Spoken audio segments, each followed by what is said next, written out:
From Canada Proud, do you think it's time to defund woke nonsense? Yes. Research grants at Canadian universities. The most important part of the application for a research grant in Canada is your diversity statement. Nothing to do with, I don't know, you might be studying lasers or something. Nothing to do with that. Just how are you going to make this diverse? If they don't believe that you're prioritizing their ideology over the actual research, in other words, the real world, if they don't believe that you're prioritizing the abstraction that they worship over the real world, you don't get the research grant, right? So progress be damned. Who cares? That's not the technological progress doesn't matter. All that matters is the progress, the ideological progress. In fact, hold on a second. Let's take a look. Fact check. Minority professor denied grants because he hires on merit. People are afraid to think, he says. He says, I don't care about the color of your skin. I'm interested in hiring someone who wants to work on the project and is good at it. And I'm not going to attempt to say his name out of respect. So this is the other thing, right?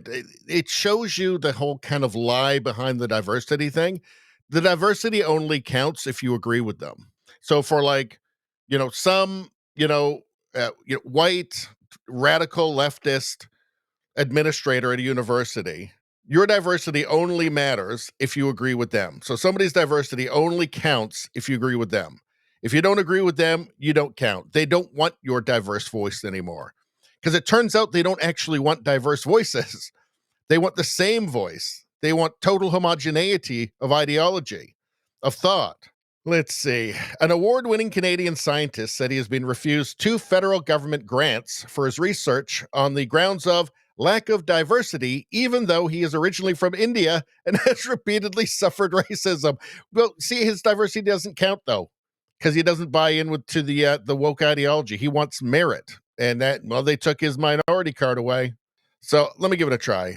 Patanjali Kambhampati, a professor in the chemistry department at Montreal's McGill University, believes the death knell for the latest grant was a line in the application form where he was asked about hiring staff based on diversity and inclusion considerations.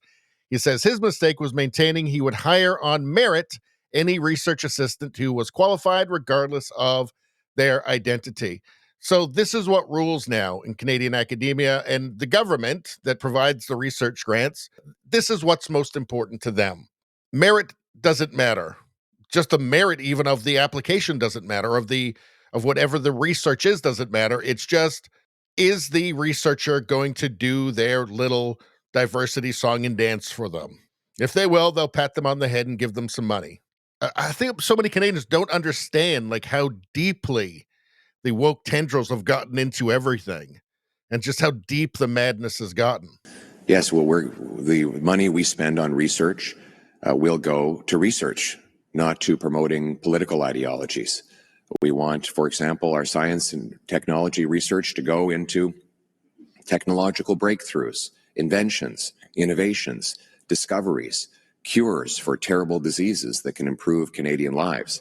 That is what Canadians expect their tax dollars to go to, not to spend it on radical political ideologies that are, first of all, completely out of touch with the values of Canadians, and second of all, have no scientific value to our people. Thank you. Thank you, everyone. So, in other words, sanity. Just sanity. Yes, Canada will be sane in this respect when I'm Prime Minister. So I'm good with that. I'm good with the whole sane thing. Anyway, that's all I'm going to say about that. Please like, share, and subscribe. Subscribing really helps me out. I thank you for that. I will see you next time.